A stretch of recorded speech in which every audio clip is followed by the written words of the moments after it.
এই নবদ্বীপে আমার নিমাই যখন হরিনাম করতো সবাইকে বলতো হরিনাম কর, সবাইকে, মানে কে নিচু জাত কে উঁচু জাত, জাতির ঠিক ছিল না, ছোট বড় বিচার করেনি, যাকে দেখছে তার চরণ দুটো ধরে বলছে তোরা কৃষ্ণ বল।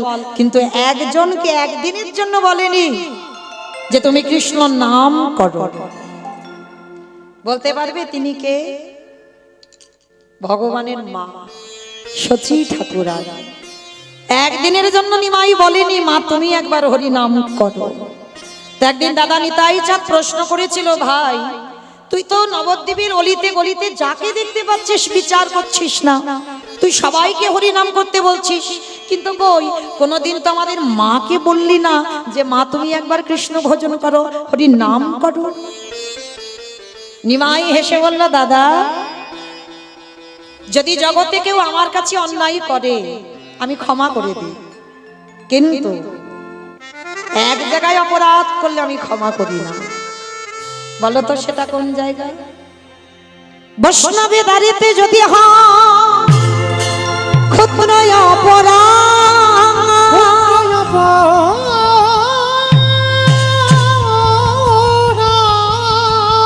মহা মহা ভজনেতে পড়ে যায় বাবা, বৈষ্ণব দেখে যে বানানো আয় মুন্ড, তার মুন্ড পড়ে যায় নরকের কুণ্ড। বৈষ্ণব অপরাধী করে জীবা গঙ্গা স্নানে যান, পতিত পাবনী গঙ্গা তারে রেখে দূরে সরে যা। আমি বলছি না, আমার কথা নয়। নিতাই চাঁদ জিজ্ঞেস করলো আমার প্রভু নিমাইকে, প্রভু এই ভাই সবাইকে হরিনাম করতে বলছিস, মাকে কেন বলছিস না? বলে দাদা আমার মাকে বলবো কি করে, আমার মা তো অপরাধী, শুধু অপরাধী নয় আমার মা মহাপাপী হয়ে গেছে। ভাই মা মহাপাপী হয়ে গেছে কেন? তোর মা আমাদের মতো মা নয়, তোর মা যে হয় সে মহাপাপী হয়। বলে হ্যাঁ দাদা, সবাই তো জানে না আমার কাছে কেউ আমার আপন হয় না, আমার কাছে কেউ পর হয় না, কর্মের শাস্তি তাকে পেতে হয়।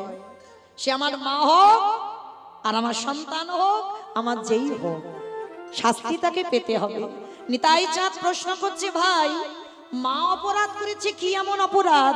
বলে দাদা আমার কাছে তো অপরাধ করেনি, করেছে বৈষ্ণব চরণে। আর এই ত্রিলোকের মধ্যে সব থেকে বড় বৈষ্ণব কে গো? বেশ 12 জন বৈষ্ণবের মধ্যে বৈষ্ণবের আচার্য হচ্ছেন পরম বৈষ্ণব বাবা ভোলানাথ। বৈষ্ণবের আচার্য বলছে মানে সবার উপরে বলছে পরম বৈষ্ণব। কিন্তু বাবা এই যে আমরা জগতে দেখি বৈষ্ণব যারা হবে দাদার সঙ্গে তিলক সেবা করতে হবে, গলায় তুলসীর মালা নিতে হবে, হবে না? এগুলো তো বৈষ্ণবদের আভরণ, তাই না? এগুলো পোশাক।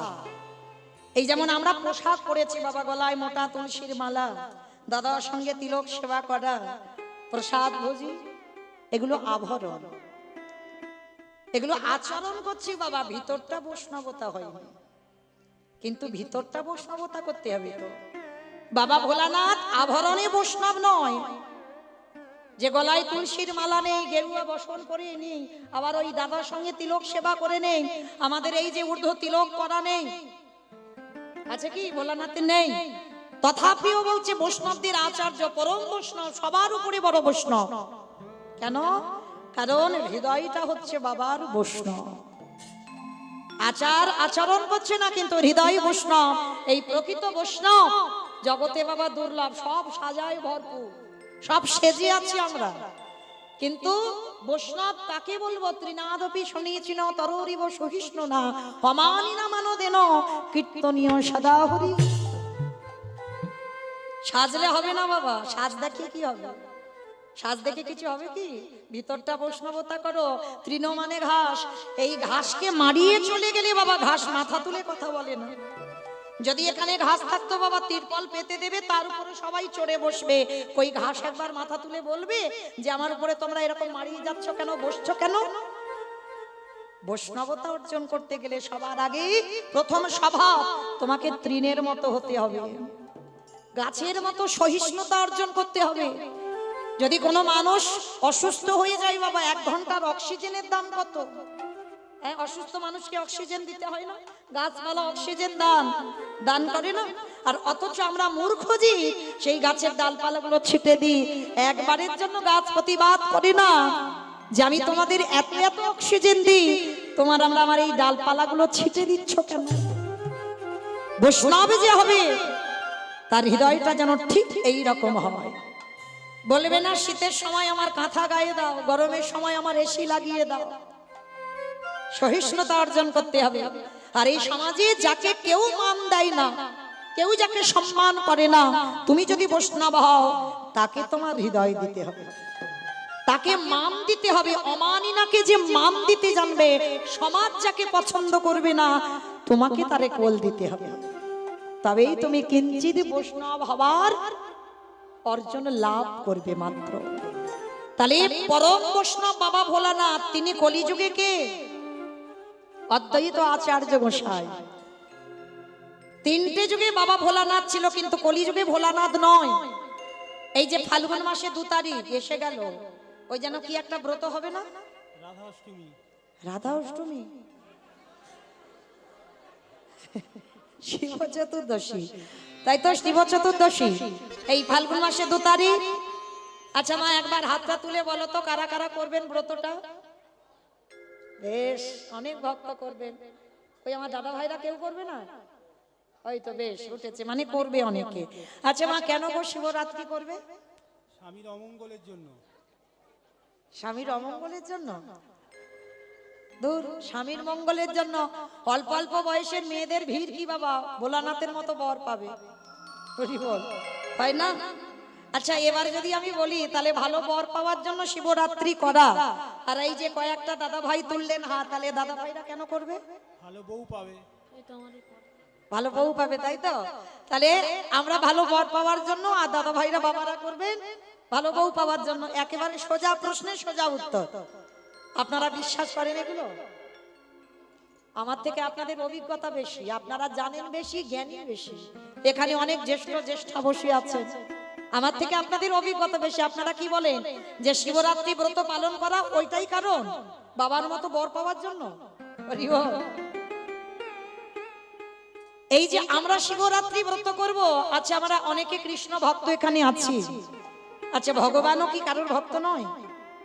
ভগবান কার চরণ সেবা করে? পরম বৈষ্ণব বাবা ভোলানাথে। ভগবান কৃষ্ণ ভোলানাথের চরণ সেবা করে। তাহলে ভালো করে একটু ভেবে দেখেন, ভগবান তো নিজেই মুখে বলছে, আমার হতে আমার নাম বড়, নাম হতে আমার ভক্ত বড়, ভক্ত হতে ভক্তির পদধূলা আরো বড়। নিতাই গৌর হরি বল, হরি বল।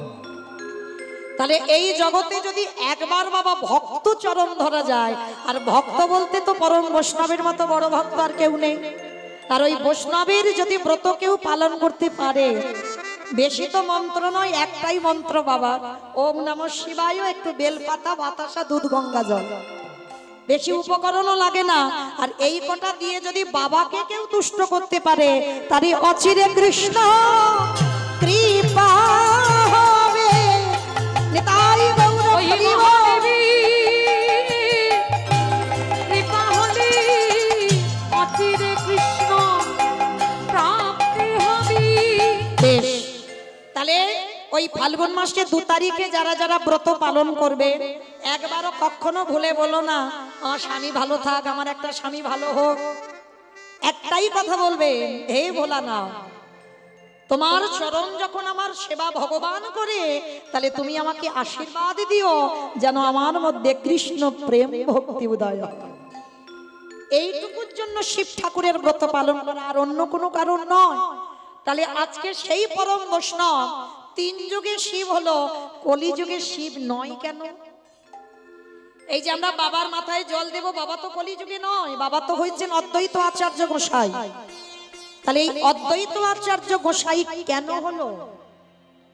কলিযুগে কেন শিব হচ্ছে না? তার কারণ আছে বাবা।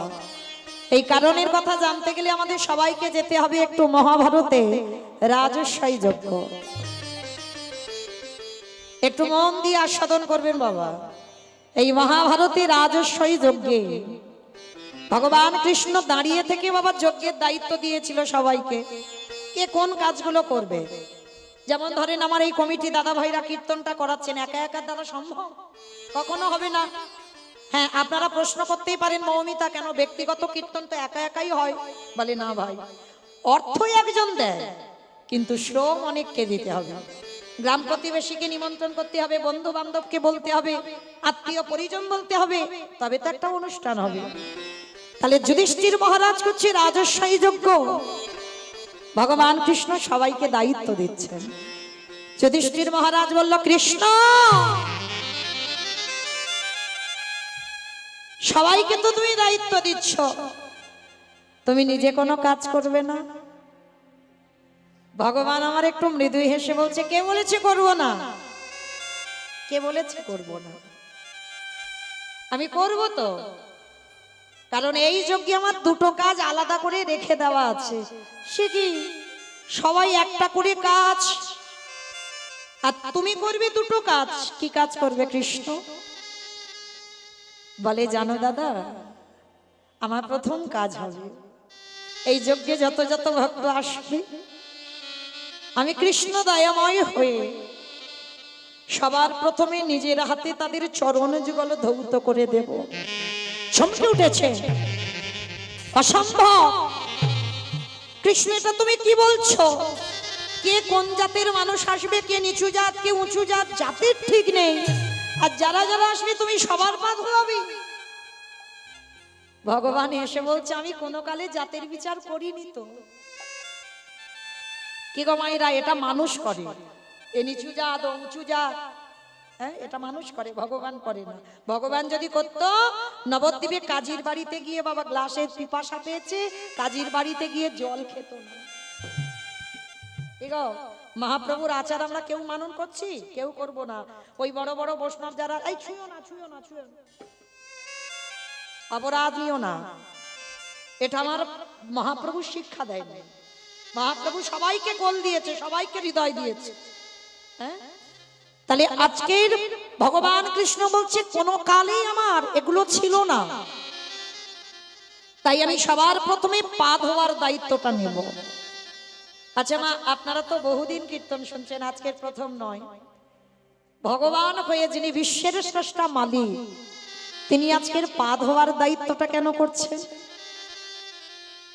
ভগবান হয়ে তিনি বিশ্বের মালিক হয়ে পা ধোয়ার কাজটা কেন করবে? এটাই তত্ত্ব বাবা।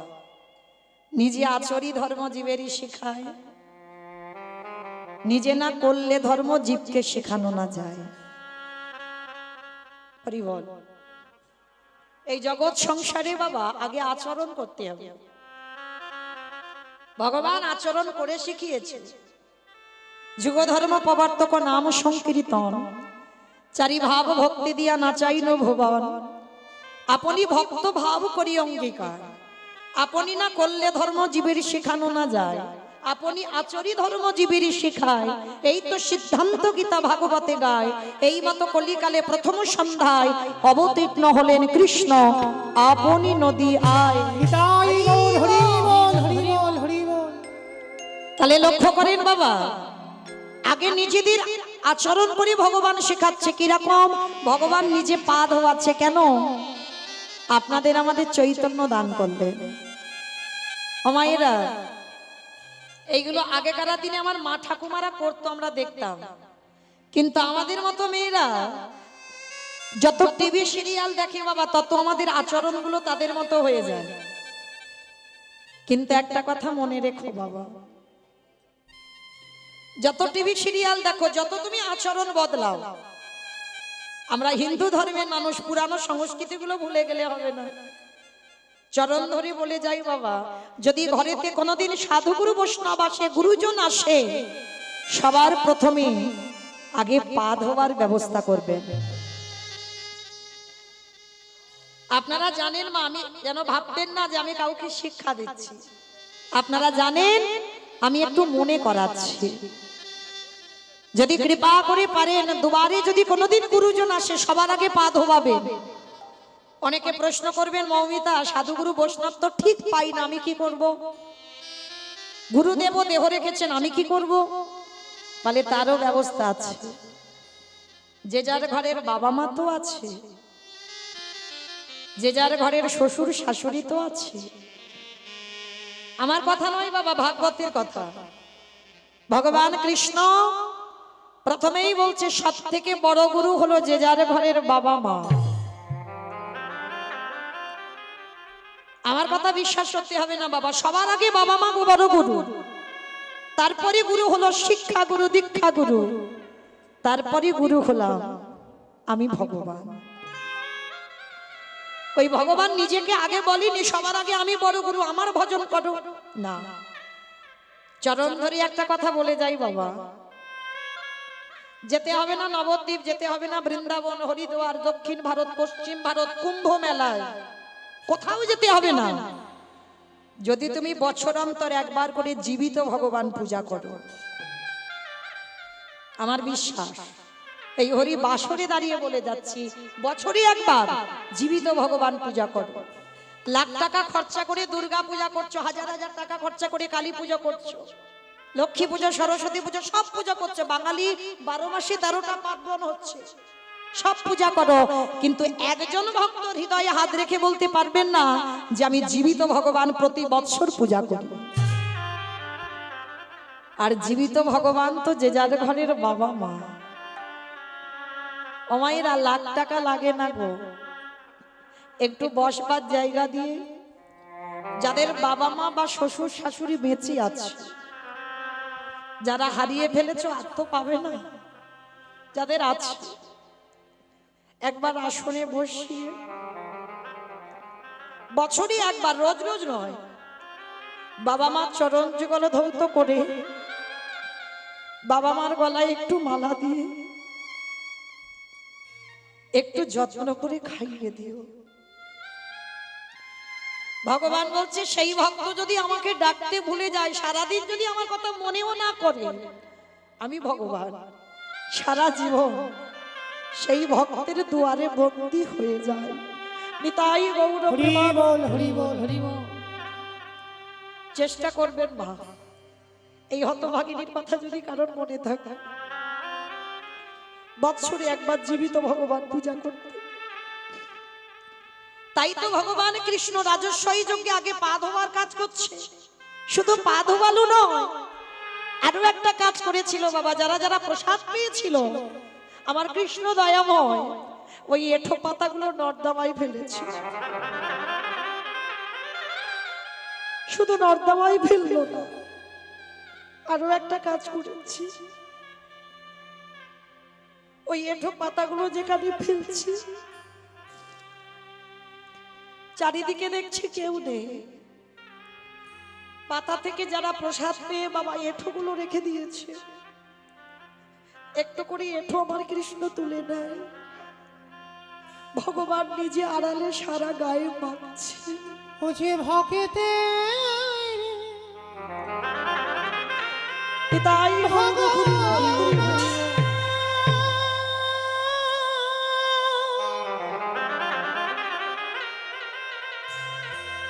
ও যে ভক্ত ছাড়া বাবা কিছু জানে না,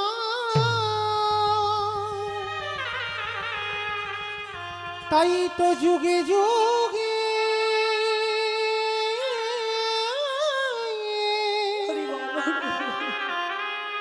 ও যে ভক্তের কাছে ছুটে আসে। আমি যে ভক্ত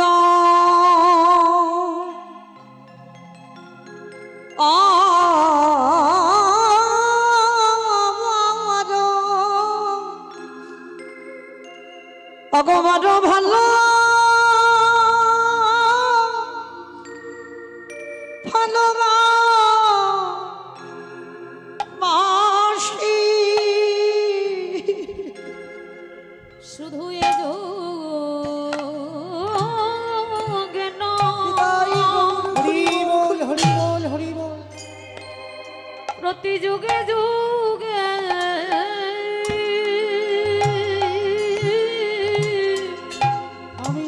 ভক্ত বড়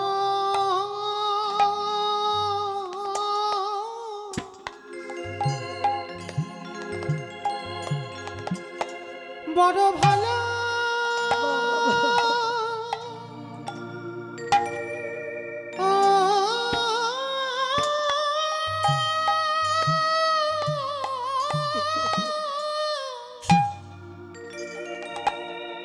বড় ভালো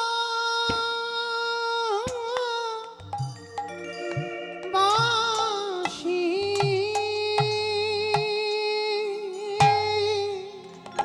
ওগো এ যোগে না এ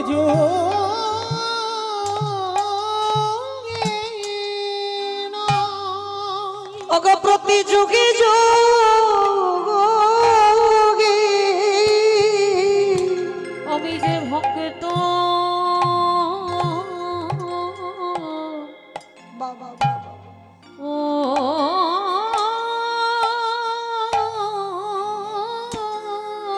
হরিবল হরিবল ভক্ত বড় ভালো ও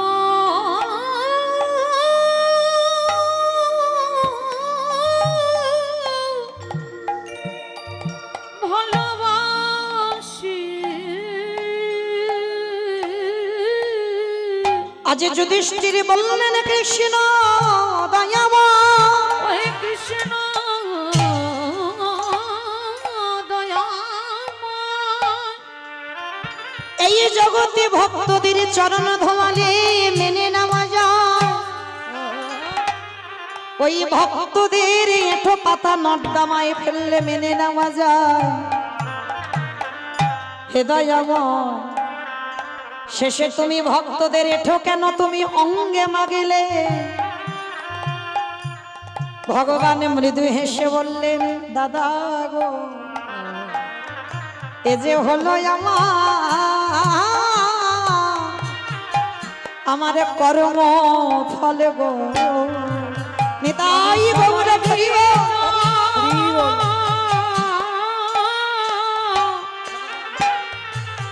আমি সবার বিচার করি বটে কিন্তু এ যে হলো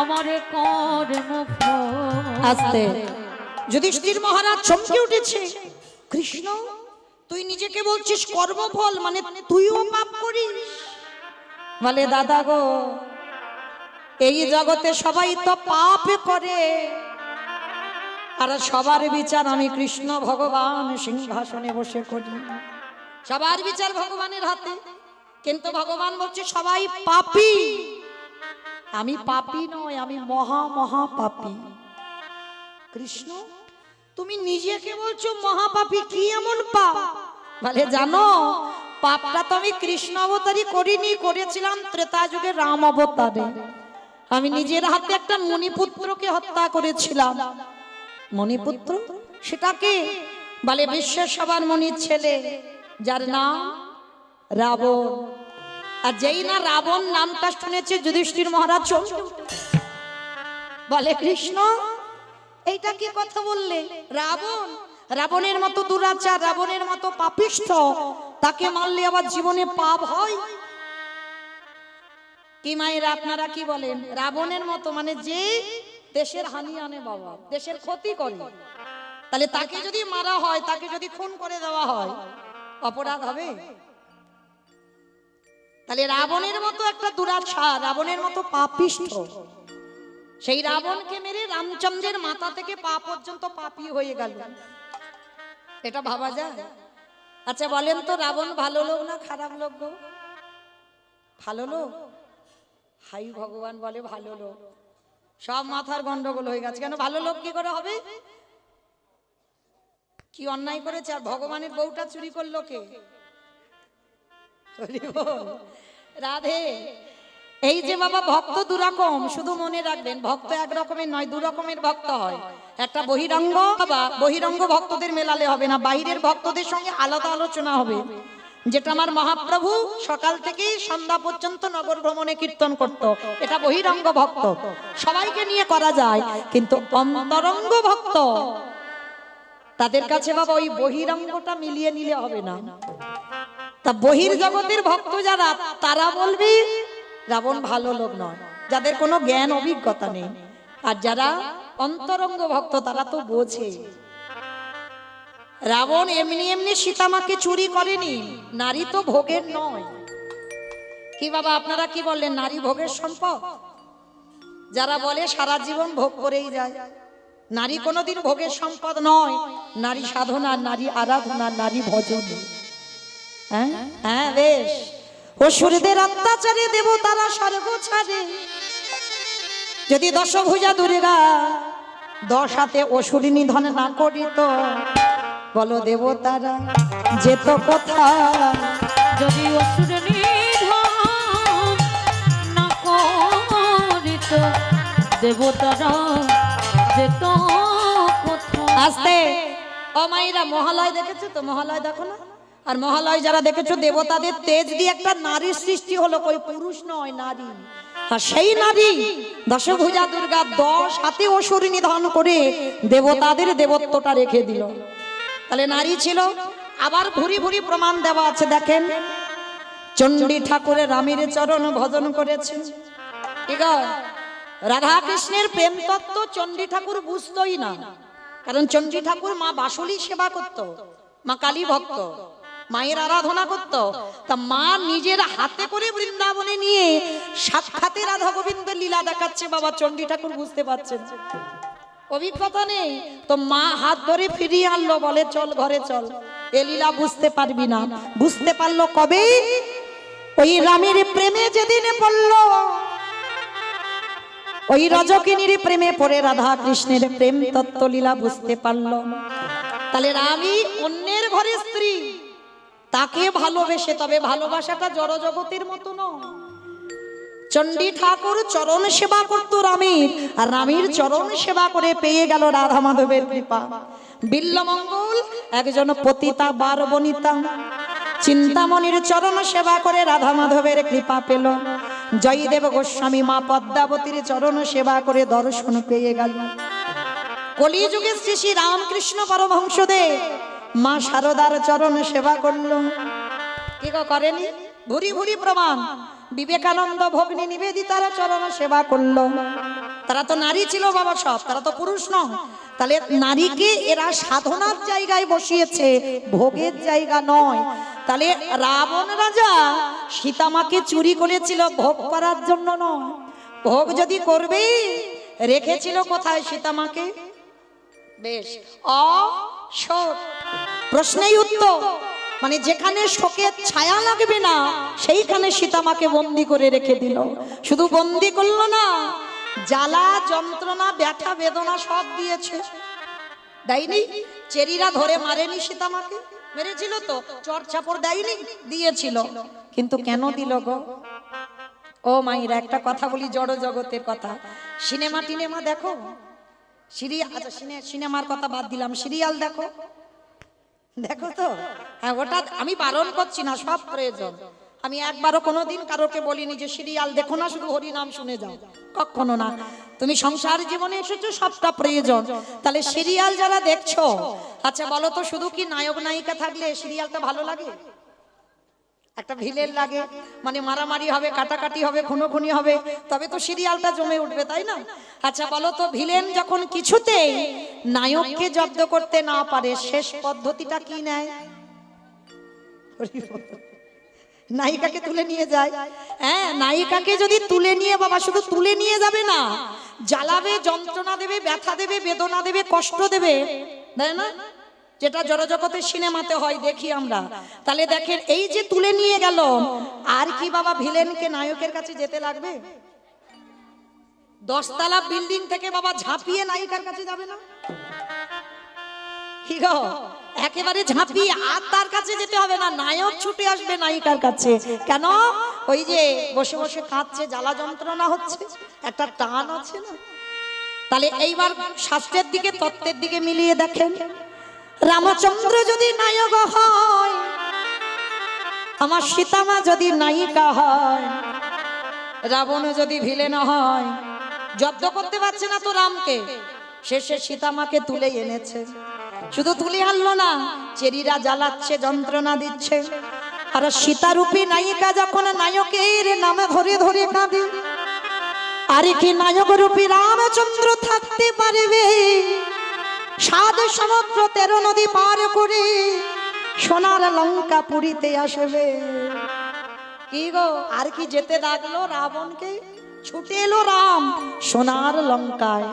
আর রাবণের প্রথমা স্ত্রী মন্দোদরী মা, মন্দোদরী, আমি এমনি এমনি সীতামাকে আনিনি। কেন আনলাম জানো? যেদিনই আমার রাম আসবে, সেদিনে যদি আমার লঙ্কায় খরা দেখা দেয়। আমার খরা মানে কি গো? প্রচুর বৃষ্টি। খরা মানে অনেক বছর বৃষ্টি হয়নি, তাকে খরা বলে। হ্যাঁ, আর যদি খরা দেখা দেয়, সেই দিনে যদি আমার রাম আসে, বলো বলো মন্দোদরী, বলো কি দিয়ে চরণ তুমি ধোয়াইবে। নিতাই গৌর হরিব হরিব। যেদিন রামচন্দ্র লঙ্কায় আসবে, সেদিনে কি দিয়ে চরণ বলো ধোয়াইবে। মন্দোদরী, আমি অত বোকা নয় তোমার মতো কেঁদে কেঁদে চোখের জল অপচয় করব। আমি জায়গায় কাঁদবো যেদিনই আমার রামে আসবে। যদি রাজ্যে জলে না থাকে, আমার চোখের জলে চরণ আমি ধোয়াইব। হে রামে দয়া নিতাই গৌর হরি বল হরি বল হরি বল হরি বল। হে রামে দয়া করো বলে সেদিনে চোখের জলে চরণ ধোয়াইব। বেশ, আজকে সেই রাবণ রাজার বধ করে রামচন্দ্রের পাপ হলো। সেই পাপ কবে ধুলো? কৃষ্ণ অবতারে যুধিষ্ঠির রাজস্বয় যজ্ঞে।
অন্তরঙ্গ ভক্তদের সঙ্গে